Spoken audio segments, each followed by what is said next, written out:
Good morning, everyone. My name is Tony Fleo, and I have the privilege of serving as the CEO of Social Venture Partners Dallas. Social Venture Partners Dallas is an organization made up of men and women who bring their whole selves. They give their time, their talents, and their financial resources to find innovative solutions to some of our toughest problems. Early on in the pandemic, within a couple of weeks of the orders to stay in place, we launched a digital gathering when I didn't even know what the word Zoom was. And you will notice that the studio is a bit different. You're not in my living room, you're not in my dining room. You are in fact in the Jeff Crilly studio, and so we are grateful to Jeff for his invitation to be here. One of our panelists, David Scollin, who is the president and CEO of Communities Foundation of Texas, suggested that we do it in person since we have all been vaccinated. And so here we are, and it is a great idea. It is wonderful to be with my colleagues here in this space. I'd like to introduce them to you, our panel today. Roslyn Dawson Thompson, president and CEO of Texas Women's Foundation. Jennifer Sampson, the McDermott Templeton president and CEO of the United Way of Metropolitan Dallas. David Scollin, president and CEO of Communities Foundation of Texas. Matthew Randazzo, president and CEO of the Dallas Foundation. I'd like to thank our sponsors, Something Good Consulting and Wright Knatzer Law Firm, for helping us present these sessions to you through these many months. It is hard to believe that 16 months ago, we came together as the heads of the foundations in Dallas, of some of the largest foundations, to talk about how we would be responding to the crisis of the pandemic. I was recently at my first in-person gathering, and it was a small gathering. It was outdoors a couple of weeks ago, 20 people. Individually, 5 of those 20 separately came to tell me how extraordinary it was that we did that first session together, how important it was to them, how comforting it was, mentioned things. Of course, Roz, you were the most quoted for your famous line. But little did we know that the impact that just the presentation would have on the community, let alone the work that you all did through your organizations. You know, I am a big believer that institutions matter, that they work, and they work for the good of the people when they're the right institutions and they have the right structure. None of us on this panel today founded our institution. We inherited something great that other people created, other people worked hard for, other people gave their passion and their dollars and their support. But each of you have been called to lead it during an extraordinary time. Roz, I'm going to start with you. I want to chat with you a little bit about some sad news for the community that you shared, but I'm sure wonderful news for you. You announced your retirement recently. What you have done for the Texas Women's Foundation is just extraordinary, and in turn for the entire community. What you've done for SVP and the support that you have given me and our organization, from the bottom of our heart, thank you. Why are you retiring? Why are you leaving us? I'm a lot older than I look. No, it's time. You know, when I took the job, I said I would do 10 years. And I will be 10 on July 5th, 2011, or 2021. And we are also at the point where we need to start a new strategic plan, and it would be highly irresponsible of me to begin a plan and not stay to be part of it. But it's really a proper time. The organization's in a wonderful place, and we envision that we could make this transition from Dallas to Texas. Oddly enough, the pandemic silver lining for us has been that we are more statewide today than we ever could have been if we'd been knocking door to door around the state in person. The virtual environment has allowed us some remarkable changes. But I'm not disappearing. I won't leave till my successor's in the chair, and I'm not leaving Dallas, but it's time. And of course, as soon as you leave, you will become a social venture partner. I understand. Without question. Without question. That's what I want to hear. When we were first together, you talked about, you know, the Texas Women's Foundation having the long vision, having, you know, the immediate need was perhaps not your focus, and you wanted to ensure that the women and children that you work with over the long haul would be in a better place. How did the pandemic affect that strategy? Did you stick to that? Yes and no. I'd say about half of the monies that we raised and deployed were for short-term needs because they were so deeply acute, and all of us participated in the North Texas Cares collaboration, and it was really critical that we each pick up our piece of that. Once again, when the winter storm slammed all those who had been slammed the worst already, we went back to some immediate needs responses and did weekly grant making through the March and April period to try to ameliorate some of that. But the larger investments of about $3 million in what we called our resilience funds, the larger proportion of those have gone to midterm and longer term solutions because we're not climbing out of this, at least the ones that were most affected, for a very long time. Thank you, Roz.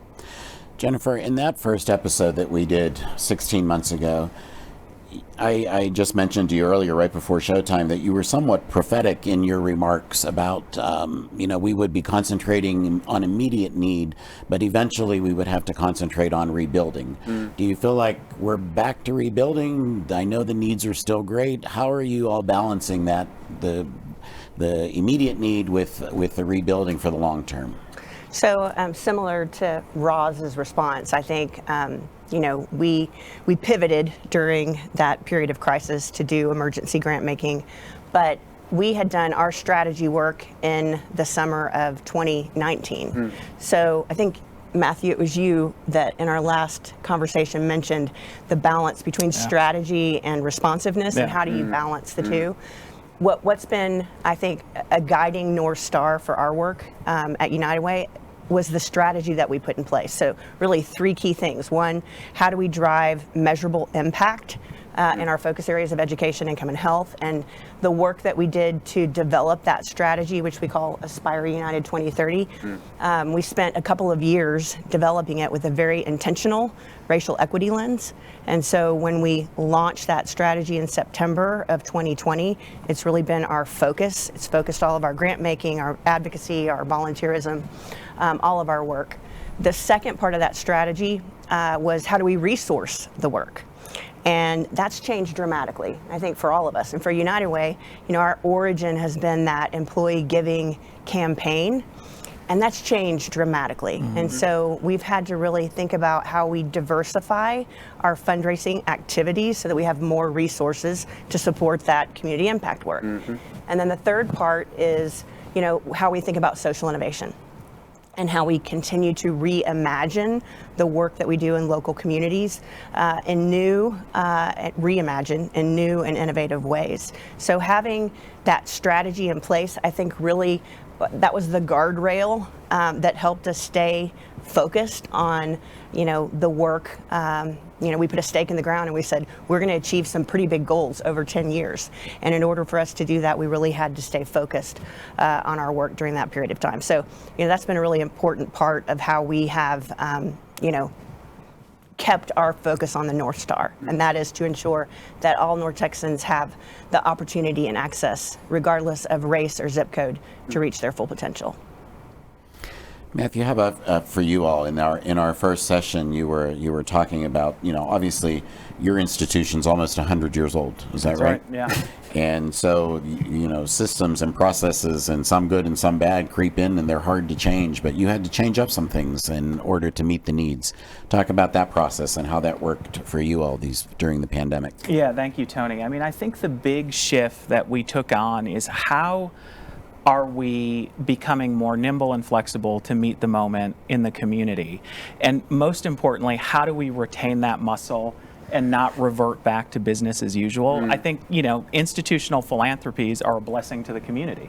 But at times we tend to get in our own way, and we tend to create systems that make our philanthropy and our support inaccessible or less accessible to the communities that most need our support. And so we really latched onto North Texas Cares. We were delighted to be founding partners with my colleagues here and to have institutional philanthropies like Texas Women's Foundation across the community lean into this. And so as an example, Tony, we just said, look, for all of 2020, every bit of grant making that we would do, from board-directed field of interest funds to our community impact strategies, to even lifting up investable opportunities for our donors, everything came out of North Texas Cares.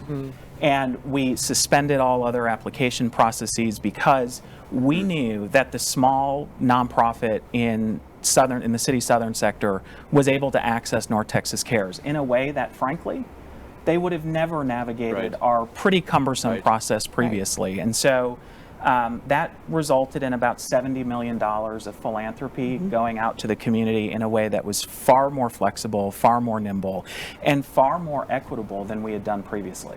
So the test for our team and our board now is, as we come out of this moment, knock on wood, how do we keep that strategy, and how do we ensure that we're continuing to be nimble and flexible and lifting up our nonprofit partners?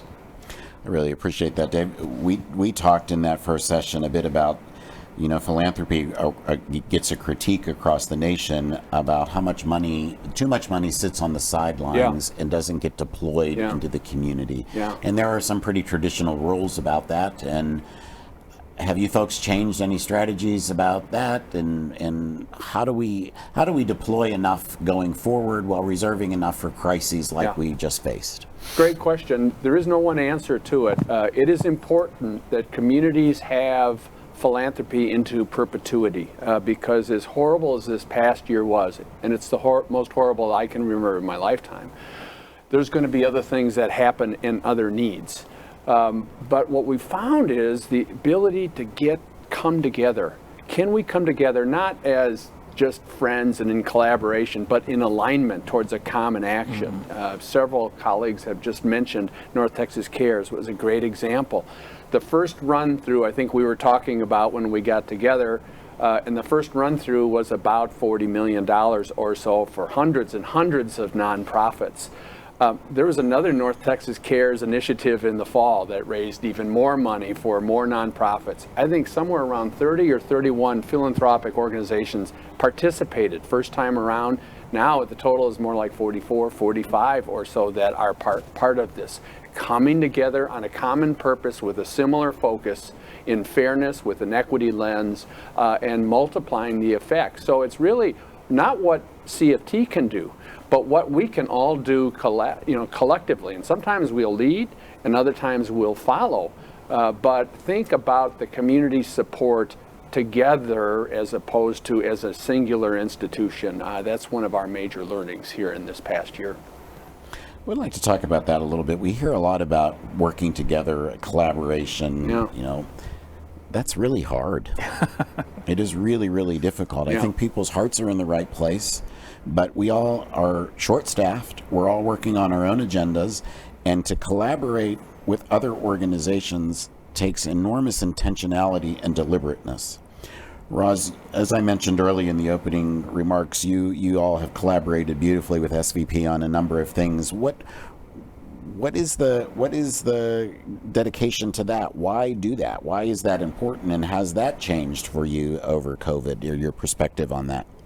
I kind of operate from a position that Dallas has grown up, our community has grown up.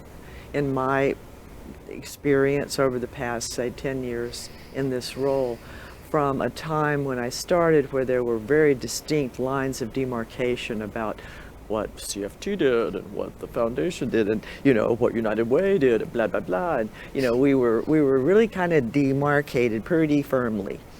And over this period of time, I've seen a beautiful change in our community of like a whole infusion of trust, that we are all trying to take care of the same issues. We're trying to address the same realities. We each have a role to play, and when we play it together, we are much more powerful. And just as you said, Dave, just as you said, Matthew, just as you said, Jennifer, we are much more powerful and effective. So I think we operate today in a position of trust and a greater sense of respect for one another, and the roles that we play than I've experienced in all the years that I've lived in this community. I think we're in a better place. Jennifer, I'm going to ask you a similar nuance to that question, though. We just did a response session on competition last month in the nonprofit space, and one of the things that kept coming up was, as we work together more and more, it's like perhaps you think about it, only the popular kids or the leaders of popular organizations are going to then start to get all of the funding, and people who are more marginalized or aren't in the middle of it all. How do you navigate that and make sure that this funding is evenly distributed to organizations?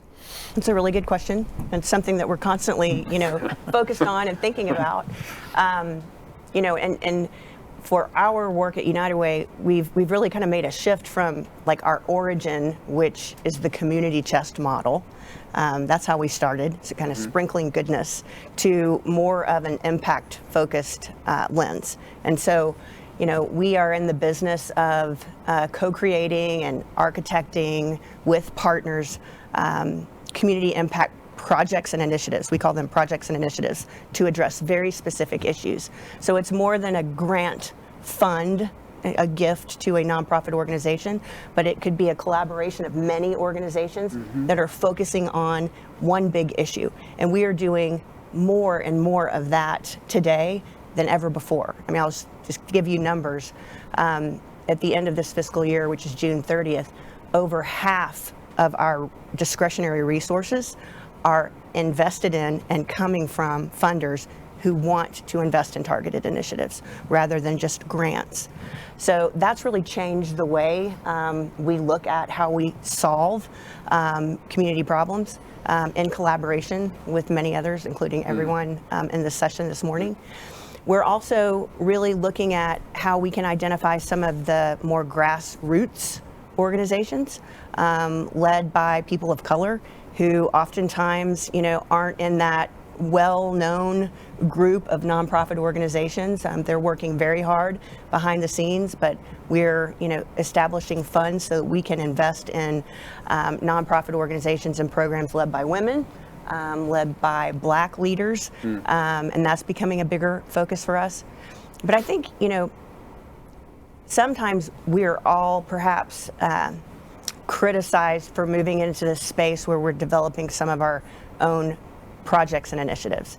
And it's kind of like that sometimes the people who make those criticisms are, thinking about philanthropy as the Hunger Games, who's out, raising the most money and finding the right cause. And the reality is, there are so many services, program services, nonprofit organizations that are needed to build a just and equitable community where everyone has opportunity.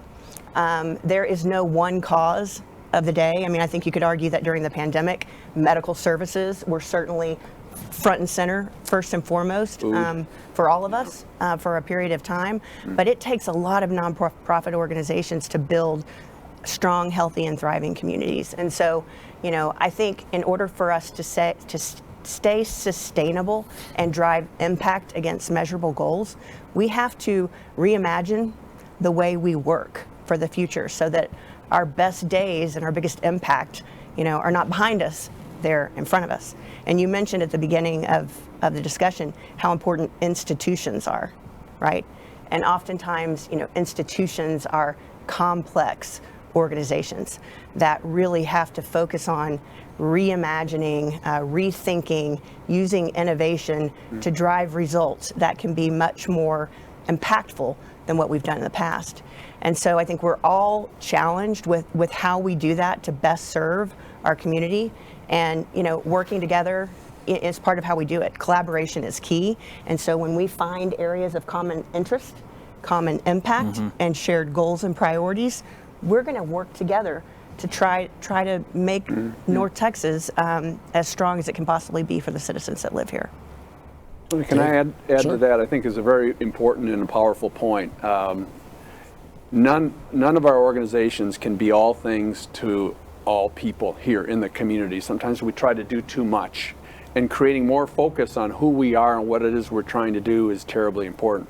But guess what? If you take each of our institutions and you take the business community as a whole, and you take other funding organizations, collectively, we are not limited.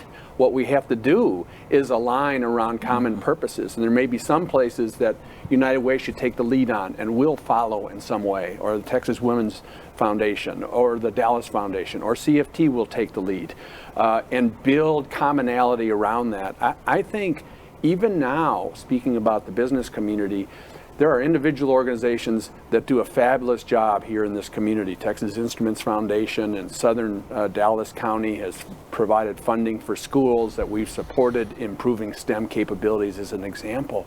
But even a fine institution like that, there's a limit as to how much one company can do. But think about bringing all companies together on an intractable need that we have here in our problem, in our community that we can't solve.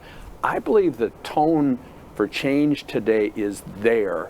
The trust is there, and I think we're going to get some really meaningful things done here over the next decade. Amen. Matthew, you know, in Stephen Covey's famous work, The 7 Habits of Highly Effective People, he talks about paradigm shifts, right? And he says basically there's 2 ways that your conditioned map changes. One is through continual education, and the other is through some pretty painful crisis that happens, and then you see the world in a completely different way, right? And when I look at your own leadership at the Dallas Foundation and the changes that you've brought to that in kind of a systematic change management way, congratulations, by the way, on that. Do you think the paradigm shift that we've all gone through over what really matters and what's important and how we have to sit up and do things differently than we've done before, do you think it'll stick? It has to. I mean, I think if we want to drive the results that each of us have talked about today in really ensuring a Dallas that is brighter and more equitable for tomorrow, we have to have some stick-to-itiveness around that institutional change. And I think to Dave's point, some of that is, yes, it's about smarter and better collaboration. It is about really thinking about the results and being pretty focused on what are the outcomes that we want to help curate. It's also, Tony, a recognition that we are the funder and that by and large, we can accomplish nothing vis-a-vis community impact without our nonprofit partners. And I think that's the shift that we have to be willing to lean into, is this recognition that we enable the results. In most cases, we do not drive those results. Now, each of us has some pretty interesting programming that we're running in collaboration with each other in some cases, or with nonprofit partners. But this recognition that we are the fuel that drives the change in the community, and really thinking about how to make that more accessible, that's the stick-to-itiveness we've got to lean into. The last thing that I'll say, and it picks up on this theme around collaboration. I mean, one of our big themes at the foundation over the last couple of years is how do we help individuals and institutions punch above their philanthropic weight? That's a term my team hears me use often. And it's the old adage of 1 + 1 = 3. So what happens when we bring our donors together to do collaborative giving? We know that we get outsized results. What happens when some institutions come together and say North Texas Cares is a framework to really get resources out in a meaningful and nimble way? I think, Dave, it was nearly $60 million that was funded through North Texas Cares. That's right. It was the North Texas Giving Day Now work that CFT and the United Way collaborated on. It is all of these things that I think does represent a shift in our sector. And the discipline that we have to have is to not slip back to old behaviors and habits. I guess one of the national critiques is that perhaps the philanthropic community is too nice, in a sense that we are very donor driven. Our donors come to us and say, this is the cause we want to support, and we accept that and do whatever we can to make that happen. Perhaps that doesn't really help solve problems, though. Perhaps that the philanthropic community should be leading donors and saying, these are the real needs. Don't put your money here. If you want to have real impact, think about putting it here. Roz, I think you all probably have been pretty focused on that particularly. You know, yesterday in the Dallas Morning News, as I mentioned, the Dallas Morning News did that great article, One Region, Two Economies. It was staggering, the numbers of disenfranchised people, how some people through the pandemic have done very well, but particularly women and children. What do we say to the community about how do we focus in now on that, talk about rebuilding initiatives around the women that have lost their financial resources? Oh, it keeps me up at night. I'll tell you that. But 3 million women across the country that have left the American workforce, and then you look at our own local economy and you see where the pain points have been, and in truth, we don't only have to retool how we look at philanthropy, but philanthropy needs to help educate our corporate partners on how they need to retool their reality in order to welcome women and people of color back to the workforce. And I think that we have a mandate to, if these are the people whom we serve, and if we understand their needs and their realities, we have to be accountable back to the corporate partners that are giving us money and saying, we need to help them in ways that are not just philanthropic. We need to bring people back into the workforce, bring people back into productive society. And philanthropy has a role to do that. I mean, we have a voice, we have an understanding of the grassroots, we have an understanding of the needs of those women and people of color and the families that they represent.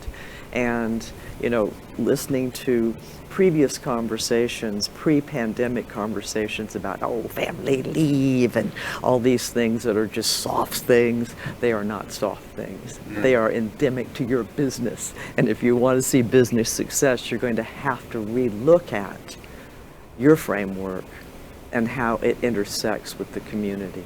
So I think we've got a lot of enormous challenging potential to address, and the philanthropic community can help lead that, I truly think. David, is very obvious that without the government intervention, we would have all been devastated, the economy and people's lives. So government clearly plays a much larger role than philanthropy does in this work. But philanthropy can say something to government and can say something in response to what policies are being made. Do you think that is the role of philanthropy to do that? Are you all doing that work? Yeah, I think there is a role for that. We actually, we have a large program called Educate Texas, and we focus on improving the school systems here in the state, higher ed and K-12, working with the state. And we have actually about 8 people down in Austin that are focused on advocacy around bills that will improve education. Yes, I think we can be fact-based.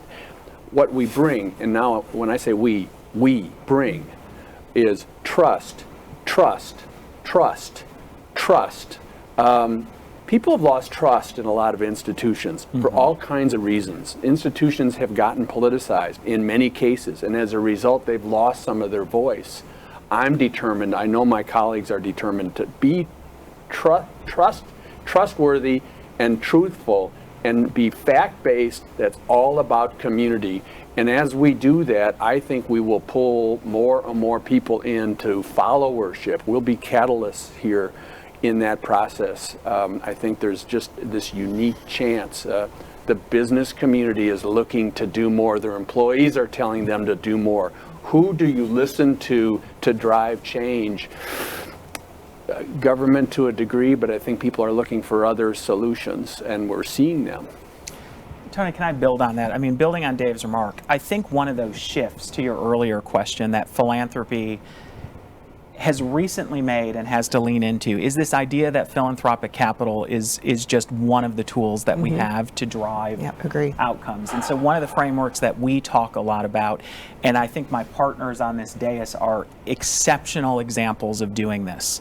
What's the social capital, the political capital, and intellectual capital that has to come alongside our philanthropy? And what you have here are 4 institutions that are made up of a collection of partners. Collectively, thousands of partners who have the ability to educate and advocate and influence where our folks in Austin or in City Hall or at the county courthouse are able to really create policies and help curate outcomes that are more equitable. And that's one of those shifts, that political and social capital in particular. And I think philanthropy historically has been a little gun shy. Yeah. Some might say chicken shit to lean into that space. I'll say it. Who said sorry? But I think you really have, and every community thinks it's a snowflake and more wonderful, and I've worked in dozens of cities across the country. You have institutions that have been leaning into that kind of change for several years, and I can only imagine what tomorrow's Dallas looks like as we continue to lean into that collective effort. Yeah, I agree with both Dave and Matthew, and your foundations have been in a position to receive public funding in ways that United Way hasn't until recently.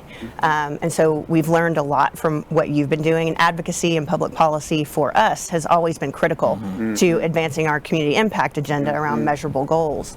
But I mentioned earlier that one of the key pillars of our strategy is revenue diversification. Yeah. To your point, philanthropy drives a lot of the investment in what we do. But what we've learned in the last 15 months is that we also have access through advocacy and trust and relationships to draw down some of that public funding that hasn't come our way in the past. And in our specific example at United Way, it's been in the housing security and homelessness prevention area, where Ashley Brundage is, leading masterfully that work for our organization. But this past 15-month period, we've pulled down more than $15 million in public funding to help with rental eviction prevention in ways that we designed in our strategy to use philanthropy and private funding to accelerate, but it was accelerated through public funding. And so, I think there's tremendous opportunity to leverage private funding, corporate funding, individual philanthropists with this public funding opportunity well beyond what we've seen in the last 15 months, and we'll continue to see, I think, for another couple of years.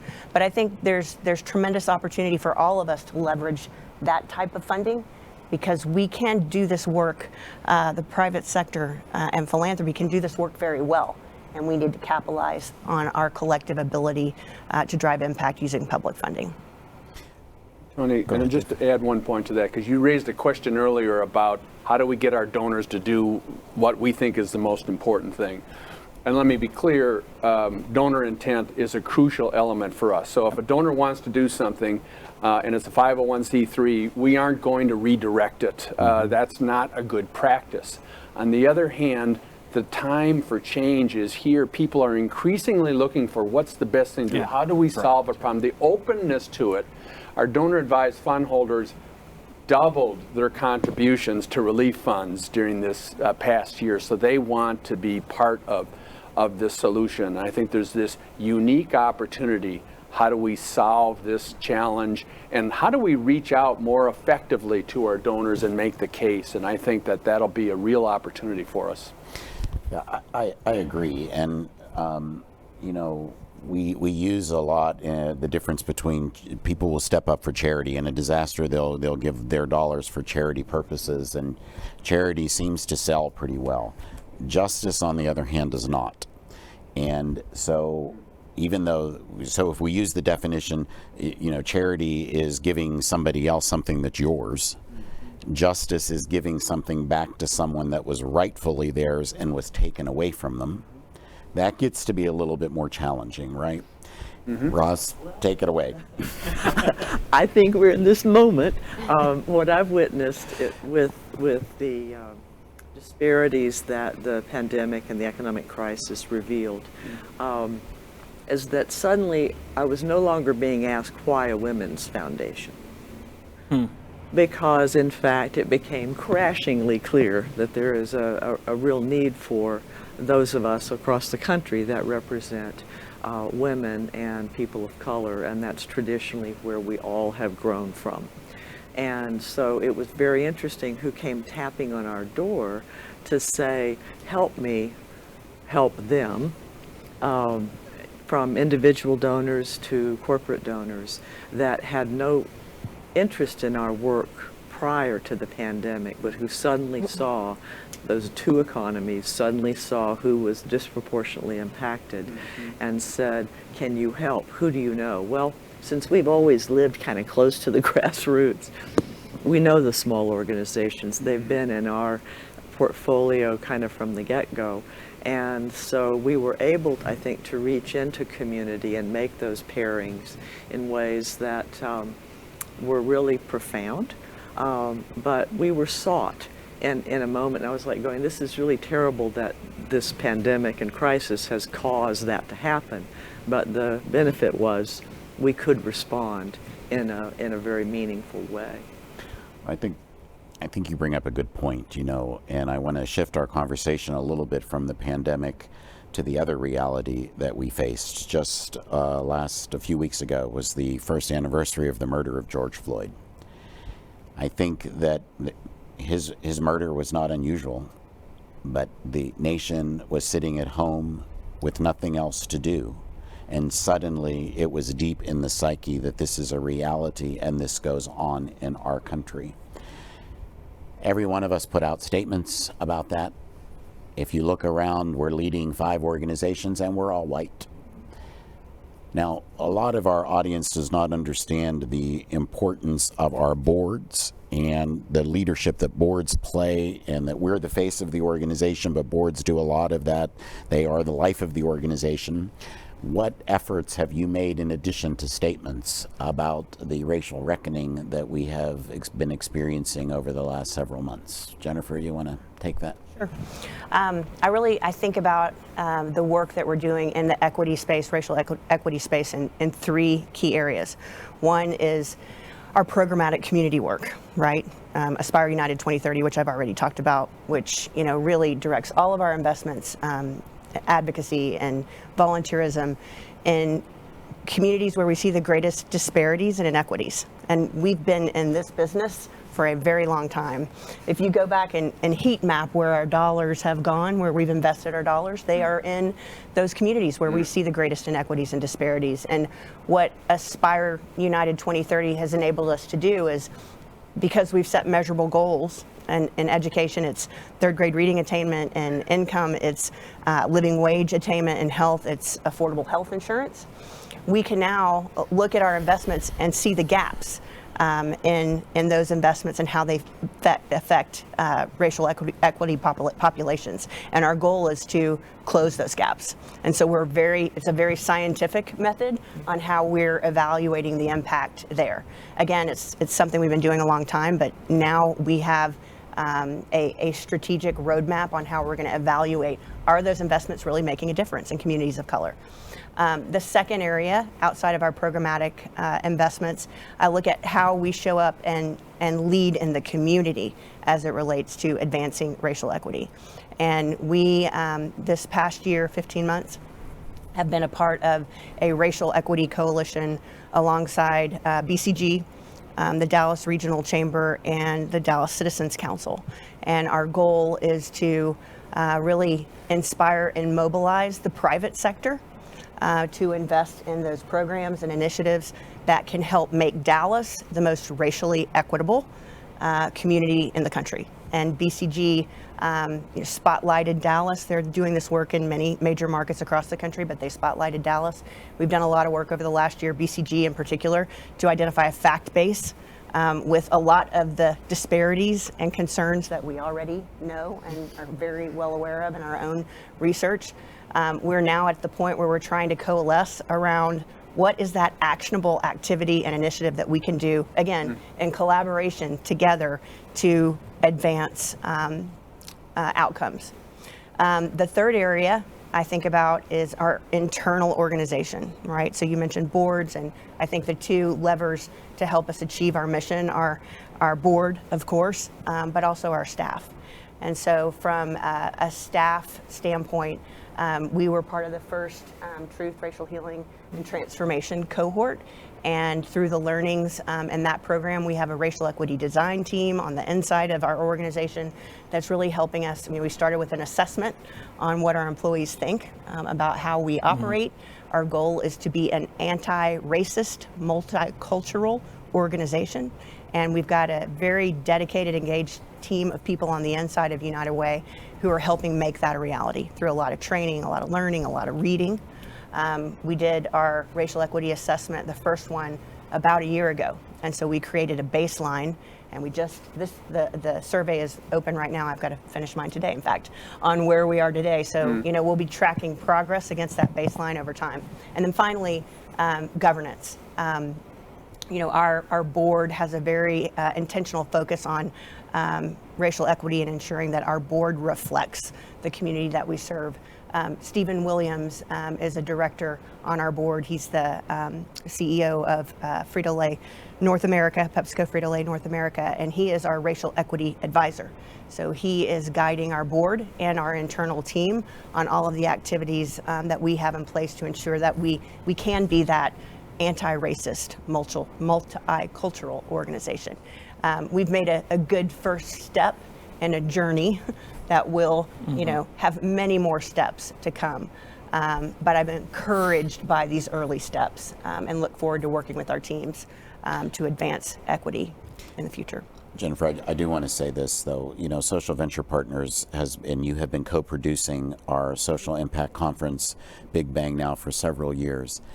For the last 8 years, we have been focused on racial equity as the issue underlining all of poverty. You never shied away from that. You never said, we're not going to be a part of that conversation. The United Way stood solidly beside us. The Dallas Foundation funded that throughout. Our colleagues have supported it in one way or another. So this work, well, it has never been as intense. It has always been at the heart of what our organizations are about and understood to be the issue. And frankly, Social Venture Partners, it's okay because we're a little radical. We're able to be out there and raise the tension, but you never backed away from that. Well, thank you for your leadership, your courageous leadership in making that a North Star of your work over the last many years, Tony. But I honestly don't know how courageous I would have been without the support, right? I mean, we face that. There's strength in numbers, and when we're doing this work together, it's more empowering, right? Dave, how about you all? How has it affected you? Well, a number of things that Jennifer talked about, we've been on that same journey, maybe in a slightly different way. This past year, we brought in a third party, and I think you have to start with yourself before you look to the community. And there's a learning process. There's foundational work to be done. You don't just come out and be effective in this space, because we're all learning. And so we've got about 100 people, and we've spent 4,000 hours of awareness, cultural awareness, really understanding the history of racism, what's happened in institutions and so forth, and coming to grips with it. 4-hour segments, 4-hour Zoom calls, monthly, and it's painful, it's difficult, it's hard, it's uncomfortable, and have conversations, but it was a real learning process. Just recently, we have now said, okay, where do we want to go with this? And we hired a third party, you would all know, a fantastic woman here in this community, to come in and help us develop that strategy and weave it into our organizational strategy. We have not changed our mission, which is to be a foundation for a community where everybody thrives. But underneath that, as we described what we do, we've now identified 3 things where it was 2. 1, we grow giving and community assets for the benefit of the community. And on the other side, we look to build meaningful, measurable, enduring impact, not unlike what Jennifer was talking about. But the middle piece of it is we also are going to step up and we're going to advance equity in our community. And we actually have multiple initiatives. We've developed some benchmarks, and we want to weave that into every single thing CFT does. So if you get to grants, we know where our grants are going, and we have targets for how much of our money impacts organizations that are led by people of color. We have a definition of that. Where are our grants going? And we're setting, here's where we are today, and here's where we want to be within 5 years. Our employee account, the same thing. We're 41% colleagues of color. I don't know what the right threshold is, but it's at least 50%. Our board, it's 39% leaders of color, 50% or so. Investment managers, donors. We want donors. We want a much higher percentage of people that are donors that are leaders of color. We want to be like our community. And so it's fundamentally changed us. We said a year ago that we're going to ask ourselves to do more, and we're going to ask more of others. And we're not anywhere near checking the box, but we're on the journey, and there's no going back. Matthew? Yeah, so similar to my colleagues, I think a couple of things that I would lift up. First, we have this sort of three-pronged approach to racial equity within the institution. One is simply training and development. How are we ensuring that the folks on our team have a common language, a common understanding, et cetera? We've partnered with Kim Mann of H3 Diversity to help really bring us along on that journey. Secondly, we're focused on organizational development. How are we ensuring that we have policies, systems, and structures that advance equity and inclusion in our community?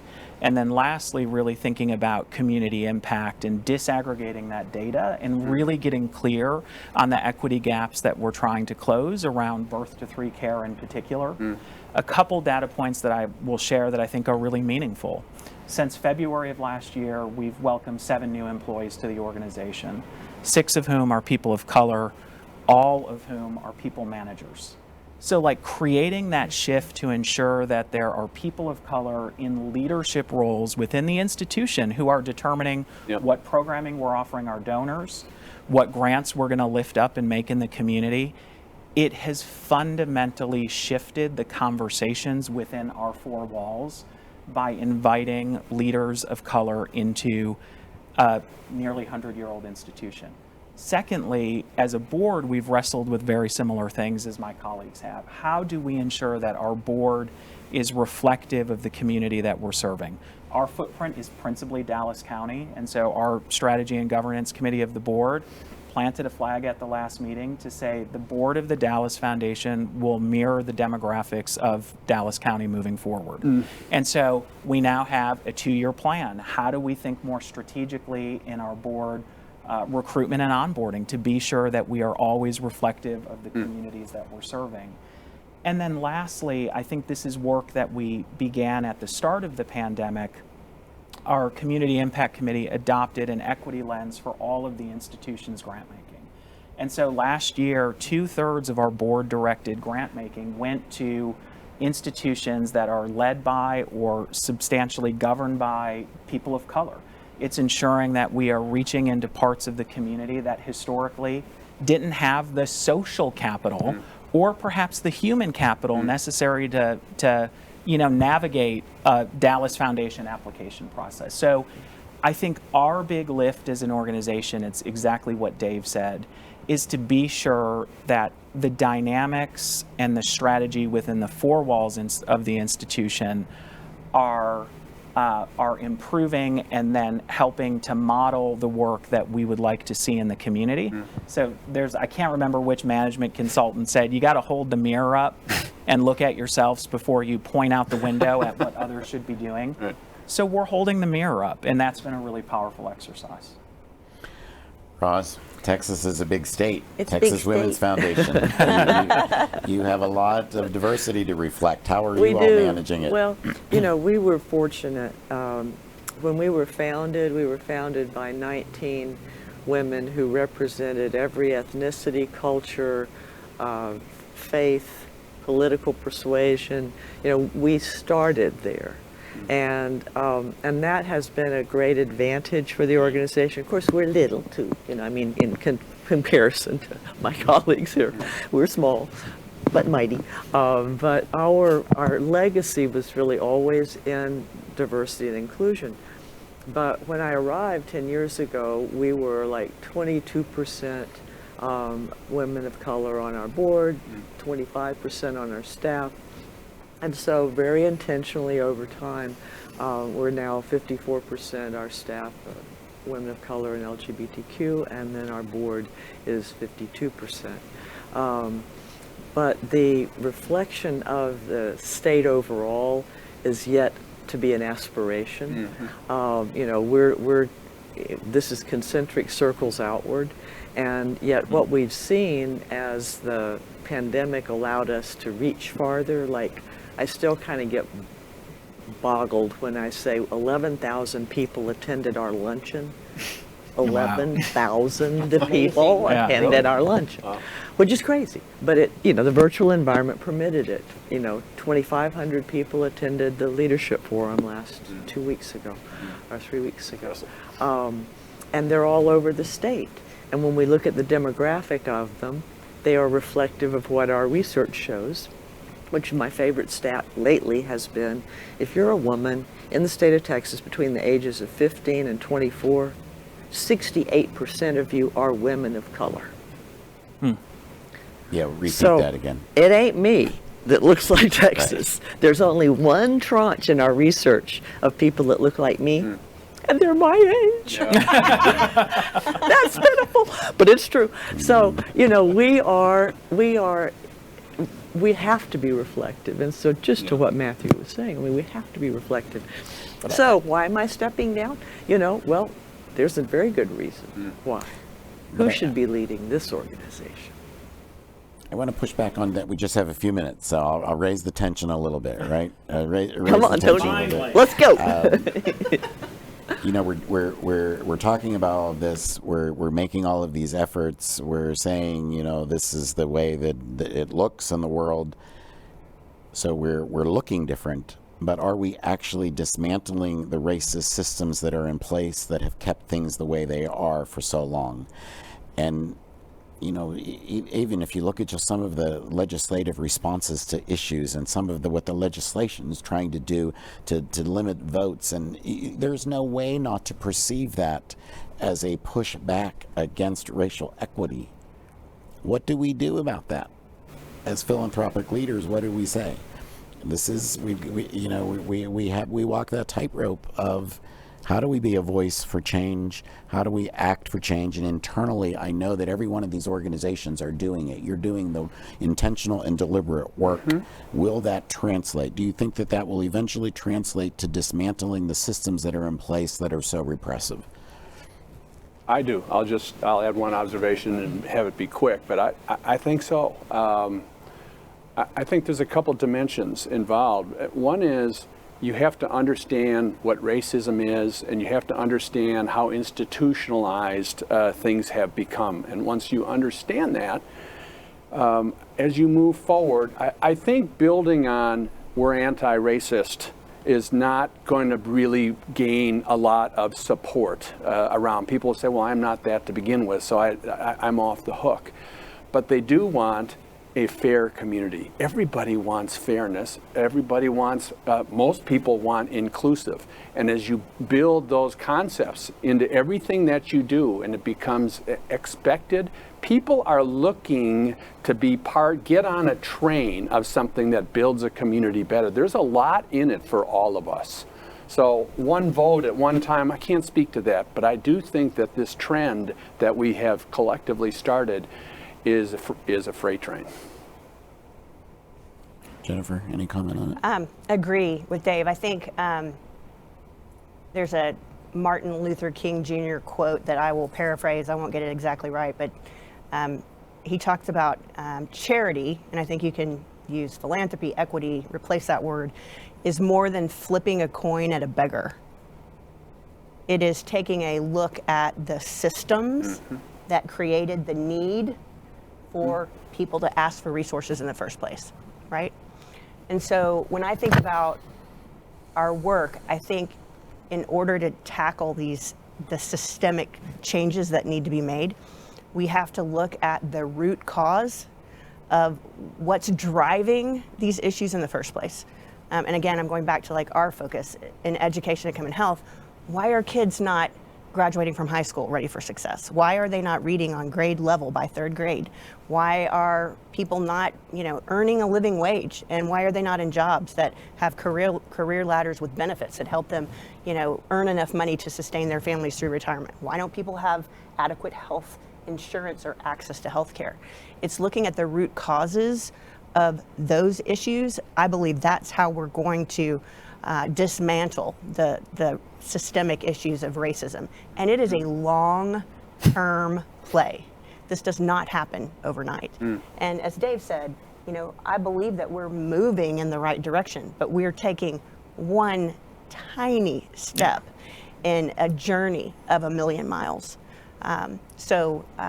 Attacking those root causes, I believe, you know, more than just putting a Band-Aid on a symptom, it's looking at why are those issues happening in the first place.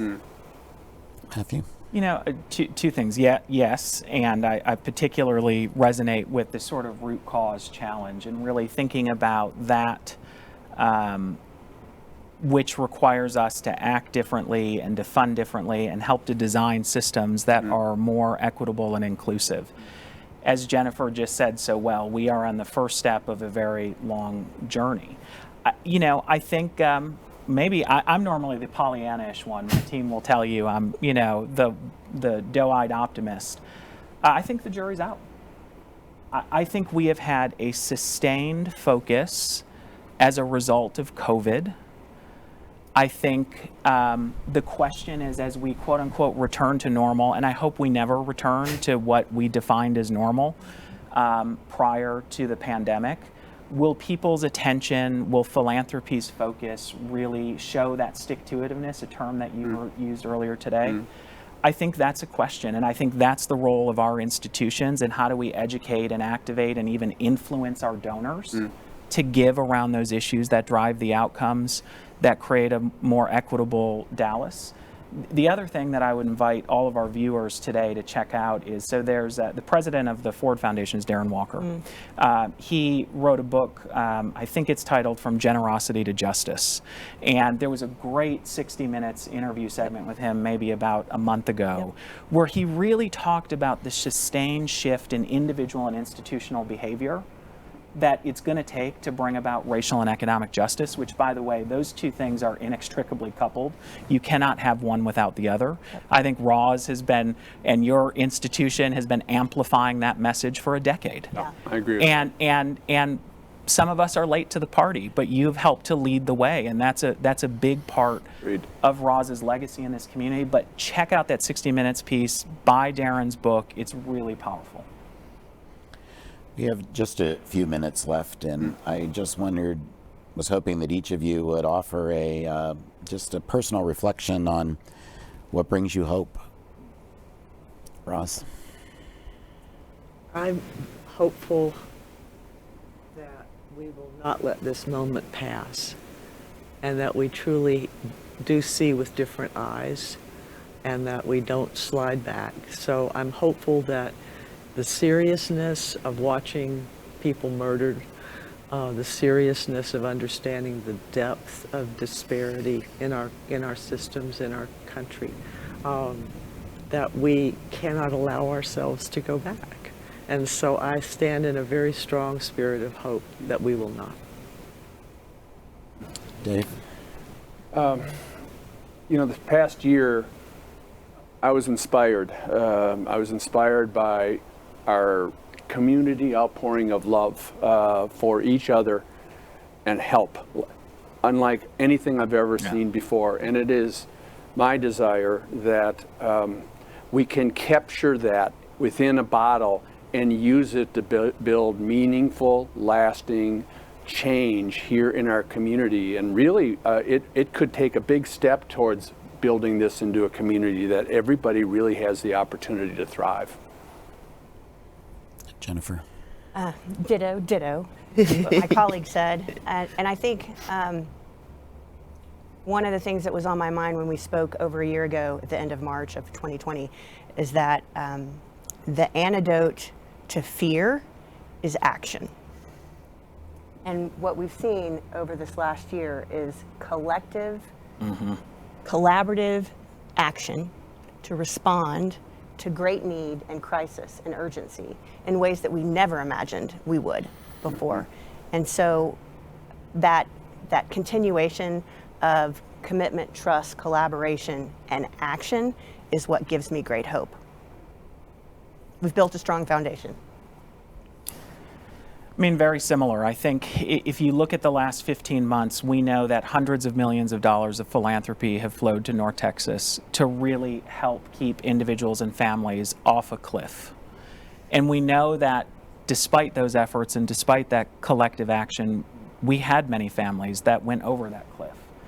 But I have hope that not just the 4 institutions represented in this conversation, the 5 institutions represented in this conversation, and all those funding partners with North Texas Cares and North Texas Giving Day, that if we can continue to lift up and have some shared understanding of the challenges that we're trying to tackle, and we can find points of intersection and commonality, it leads me to believe that philanthropy can sustain the shift it made in the last 15 months and really drive measurable outcomes that are meaningful, the lens that I tend to speak to, for children and families in poverty. And that will differentiate us from so many peer cities across the country. That collective focus and that tenacity and that erring toward action. I think that's really beautiful.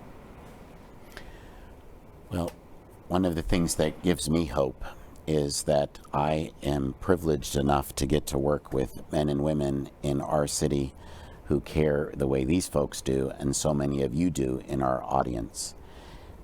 The first session, almost 16 months ago, I asked the same group of people, will you come back and tell me how things are going? I'm going to ask for the same commitment, and Raj, you're not off the hook, even though you won't be there. We're all going to want to know what you're doing, and so we are so grateful to you. I am particularly grateful to the men and women of Social Venture Partners. You know, to run an organization, lead an organization with the word social in its name during a pandemic was not something that I ever thought I would do in my lifetime, particularly at the end of my career. But to the men and women of Social Venture Partners who have hung in there, who have supported the organization, who have done everything that you could to keep the organization going and meet the needs that we face every day, to be there for the nonprofits and for the for-profit, for good businesses that we serve. Thank you to each of you for being there for us and for those in our community that needed you the most. But to those of you that are in our audience, you have hung in there with us for all these many months. You have done remarkable work in the community. We owe each and every one of you a great debt of gratitude. I would be completely remiss without thanking my small but mighty team. You make me look great. I know that's a real effort, and I appreciate it. So thank you to all of you. Thank you to my esteemed panel for your wonderful fellowship and for all the great work that you were doing in our community. And Much thank you, appreciated. Tony. Yes. Tony. Yes.